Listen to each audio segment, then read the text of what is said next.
Mohon dijelaskan dok, bagaimana cancer bisa diatasi dalam kurung patofisiologi dengan produk Censora. Perlu berapa lama konsumsinya? Terima kasih dok. Terima kasih Bu Retno atas pertanyaannya. Silahkan dok Baik. Nah ini pertanyaan cancer, kita harus tahu dulu bagaimana terjadinya cancer itu. Nah cancer itu sama, terjadi kerusakan pada sel, terjadi oksidasi. Nah kemudian DNA yang teroksidasi. Nah ketika DNA teroksidasi dia mutasi. Nah, sel otot yang bermutasi tetap sel otot tapi bukan lagi sel otot yang normal. Makanya kanker itu, cancer itu bisa terjadi di mana-mana. Ada kanker kulit, kanker tulang, kanker otot segala macam, kanker hati. Jadi sel yang mengalami mutasi karena proses teroksidasi, dan teroksidasi itu kalau dia mati selesai tadi jadi senescent. Tapi kalau dia bertahan sel ini yang teroksidasi DNA-nya, dia tetap hidup tapi bukan lagi jadi sel kulit atau sel tulang atau sel hati, tapi dia jadi sel kanker. Nah awalnya sangat kecil. Nah sel kanker ini beda metabolismenya dengan sel normal kita. Nah kalau kita gaya hidupnya sangat asam, sering makan daging, sangat makan segala macam, dia akan makanan diambil oleh sel kanker ini.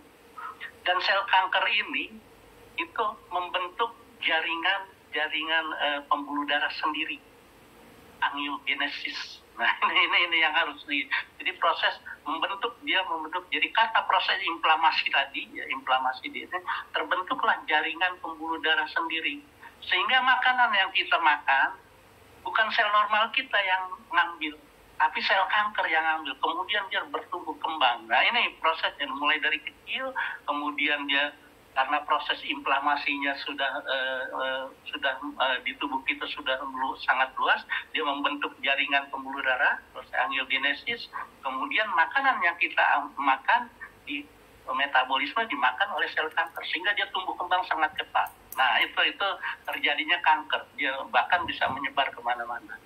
Nah produk Censorian ini itu menghambat proses angiogenesis.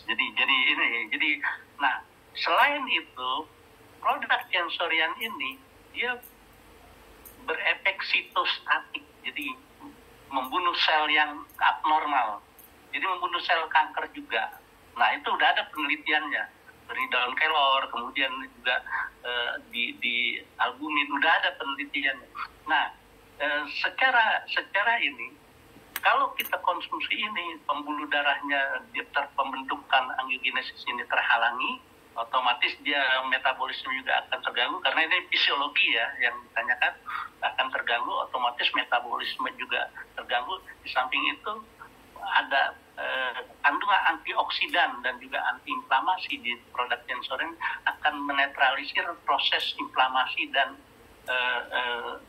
radikal bebas yang ada di sekitar sel tersebut.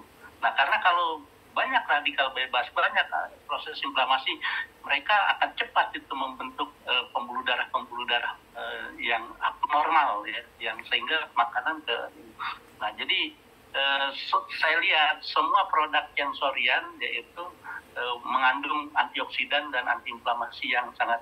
Cuman kalau untuk yang cancer ya, saya anjurkan si ginseng. Kalau perlu ginseng plus ya, supaya efeknya lebih terlihat lagi. Itu kali ya Mbak. Jadi karena tadi fisiologinya seperti apa sel kanker ini bisa dilawan oleh produk Censorian. Satu, dia berupa sitostatik, ada zat aktif yang dikandung oleh produk Censorian merupakan sitostatik yang membunuh sel kanker. Yang kedua, dia menghambat proses angiogenesis, membentukkan pembuluh darah abnormal di sel kanker ini, sehingga menghambat pertumbuhan sel kanker. Itu kali. Dan juga dia menghilangi proses inflamasi dan peradangan yang terjadi di sekitar kanker yang sudah terbentuk. Itu kali Mbak Jess ya. Fisiologinya, patofisiologinya bagaimana sel kanker ini bisa dibunuh oleh produk Censorian. Ya tentu kalau sudah ada pasiennya, jangan lepas dari dokter. Jadi tetap dokter ngawal. Saya selalu gitu kalau nangani pasien, ya nggak mungkin saya yang ke sana kan, tetap di sana. Nah, kontrolnya misalnya kanker payudara atau kanker rahim atau kanker otak atau dimanapun, di USG dulu dilihat CT scan berapa senti, minum obat suplemen ini, lihat sebulan 2 bulan nanti diulang mengecilkah. Nah, harus dievaluasi. Ketika mengecil berarti responnya positif, lanjutkan sampai selesai. Jadi tetap medis kita nggak ninggalin ya. Jadi kita jalan seiring jalan. Nah, mau bicara kanker lagi nih, karena kanker ya. Nah, kanker kalau sudah stadium lanjut itu kan di kemoterapi, banyak yang nggak bertahan. Itu 10% yang bertahan. Kebanyakan nggak. Kenapa? Karena terapi medis untuk kanker itu membunuh sel, karena nggak ada jalan lain itu. Di medis sudah nggak ada jalan lain, karena kanker itu macam-macam bentuk ininya. Nah, membunuh sel. Nah, ketika obat yang digunakan, ya kemoterapi ini membunuh sel, dia membunuh sel normal juga. Itu yang sehingga terjadi efek samping.